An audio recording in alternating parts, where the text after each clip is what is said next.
Assalamualaikum warahmatullahi wabarakatuh. Saya Haris bin Arif dari Forum News Network. Senang sekali bisa kembali menjumpai Anda semua. The Economist, media yang sangat berpengaruh dan prestisius dan berbasis di London, Inggris, menurunkan sebuah artikel yang sangat menarik mengenai masa depan politik Jokowi. Jokowi digambarkan oleh The Economist saat ini tengah berjuang memperpanjang masa jabatannya, dan dalam pengamatan The Economist, Jokowi itu tengah menghadapi risiko politik dan ekonomi yang disebutnya sebagai risiko kembar atau twin risk. Risiko politik berasal dari kalangan internal partai pendukungnya yang menolak amandemen konstitusi yang memungkinkan dia untuk memperpanjang masa jabatannya. Sementara risiko ekonomi adalah krisis berupa kelangkaan minyak goreng, kenaikan berbagai komoditi, termasuk juga gandum yang dipicu oleh perang antara Rusia dengan Ukraina. Bila tidak hati-hati mengelolanya, The Economist memperingatkan Jokowi yang naik ke tampuk kekuasaan atas dukungan dari masyarakat ini, kelompok populis, maka dia juga bisa dijatuhkan karena kemarahan rakyat yang dulu mendukungnya. Untuk memahami konteks artikel secara utuh, kami menerjemahkan artikel yang dalam edisi online itu di theeconomist.com section Asia itu berjudul Jokowi Considering Extending His Term in Office, atau Jokowi mempertimbangkan untuk memperpanjang masa jabatannya. Artikel yang sama juga dipublish di seksi Asia edisi cetak dengan judul singkat Jokowi's Folly. Kalau secara letterlock ini berarti kebodohan Jokowi. Selamat mengikuti. Siapa yang bisa melupakan momen itu 8 tahun lalu ketika seorang mantan penjual furnitur dengan senyum kemenangan naik ke kursi kepresidenan Indonesia. Joko Widodo, yang dikenal sebagai Jokowi, dibesarkan di kota kecil Solo di Jawa Tengah. Dia telah menjadi wali kota itu dengan reputasinya menyingsingkan lengan bajunya dan memperbaiki masalah, telah mendorongnya menjadi gubernur Jakarta, ibu kota negara yang luas, dan kemudian ke istana kepresidenan. Seorang pria dari rakyat biasa, ia terhubung dengan pemilih di pasar dan gang-gang kecil. Untuk pertama kalinya, seorang penguasa tidak berasal dari tentara atau elit negara. Maka dalam kisah demokratisasi Indonesia, pemilihan Jokowi pada tahun 2014 menandai jeda yang signifikan dari era Soeharto, seorang diktator yang rezimnya telah runtuh pada tahun 1998. Dan sekarang tak bisa disangkal, ternyata ada kesamaan yang tidak menyenangkan antara Soeharto dengan Jokowi, yaitu sama-sama mengendalikan kekuatan politik, mengkooptasi tentara sepanjang kekuasaannya. Masa jabatan kedua Jokowi mestinya berakhir pada 2024. Setelah itu ia harusnya mundur. Namun antek-antek kuat Jokowi, jika bukan dia sendiri, tengah berusaha keras mempertahankannya di kekuasaan dengan cara mengubah konstitusi dan memperpanjang masa jabatannya sepanjang 3 tahun. Mengapa kita harus menghabiskan biaya pemilu yang sangat besar? Tanya Luhut Panjaitan, seorang menteri dan tangan kanan Jokowi.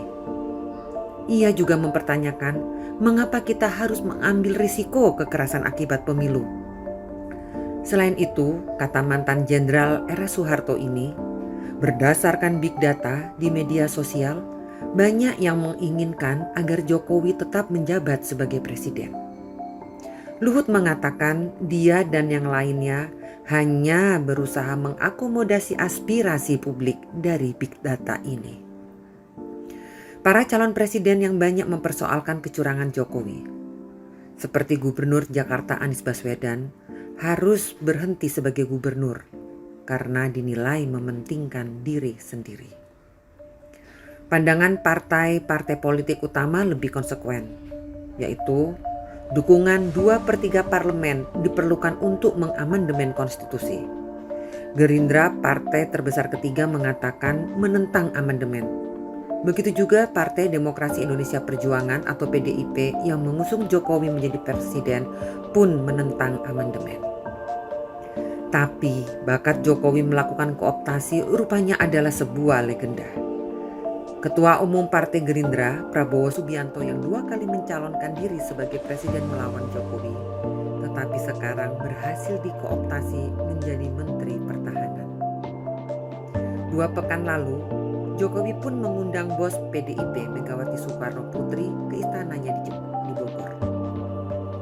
Jokowi sangat paham Megawati, baik sebagai mantan presiden maupun sebagai putri Soekarno. Megawati dianggap bukan apa-apa jika bukan seorang dinasti. Dan Presiden Jokowi dapat menawarkan putrinya, Puan Maharani, ketua parlemen, menjadi wakil presiden. Norma-norma demokrasi, kata seorang mantan menteri, kini seperti tergantung pada seutas benang. Kekuasaan rupanya telah mengubah Jokowi. Usahanya untuk memperluas kekuasaannya termasuk fakta bahwa sebagai presiden yang berasal dari non-dinasti telah berubah menjadi dinasti itu sendiri.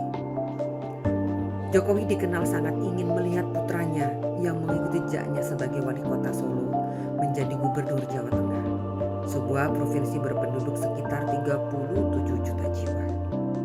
Soal lain adalah skema besar Jokowi untuk membangun ibu kota baru Nusantara di hutan provinsi di Kalimantan Timur.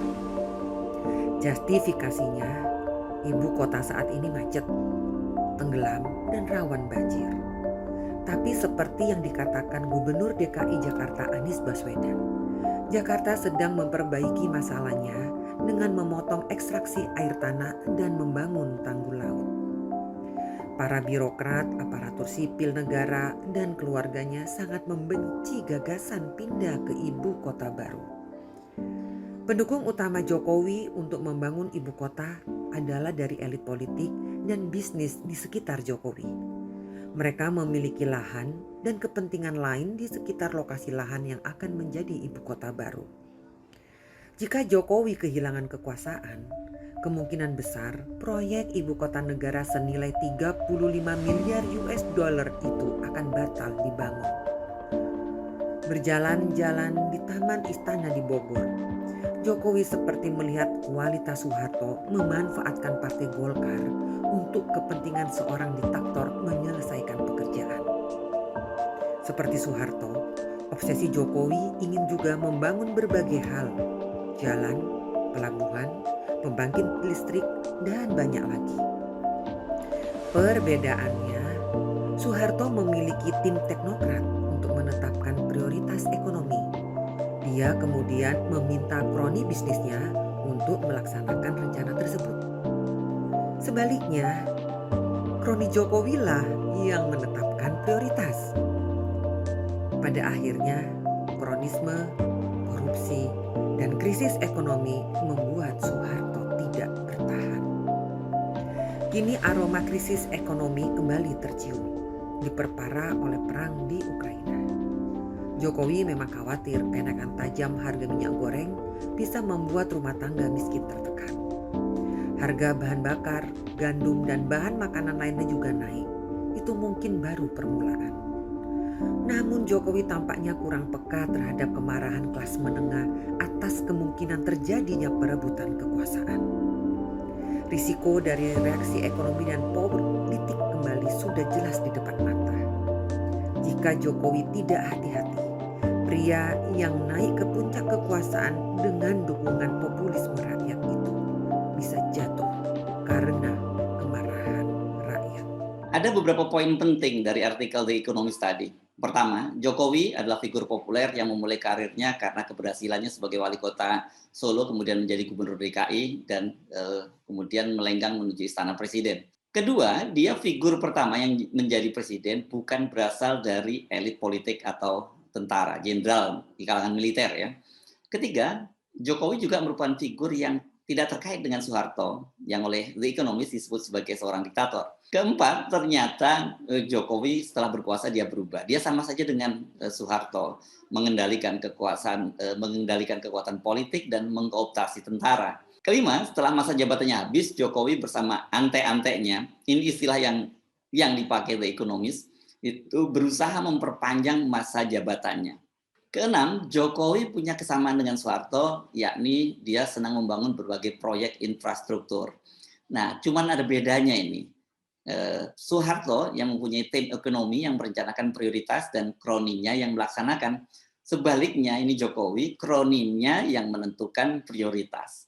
Ketujuh, Jokowi bukan berasal dari sebuah dinasti politik, tapi dia sendiri yang kini mencoba membangun dinasti politik. Tadi dia menyebut putra Presiden Jokowi, Gibran yang sekarang menjadi wali kota Solo itu dipersiapkan untuk menjadi gubernur Jawa Tengah. Tapi banyak juga kalau di Indonesia menyebutnya dia dipersiapkan untuk menjadi gubernur DKI Jakarta. Kedelapan, ambisinya membangun ibu kota baru sangat bergantung pada keberhasilannya memperpanjang masa jabatan. Ini bukan pertama kali The Economist membuat artikel kritis tentang Jokowi. Jelang berakhirnya masa jabatan Jokowi periode pertama, The Economist juga menurunkan artikel yang sangat tajam dan menyebut Jokowi sebagai presiden yang inkompeten alias tidak kompeten. Saya Aris Munarif dari Forum News Network. Wassalamualaikum warahmatullahi wabarakatuh.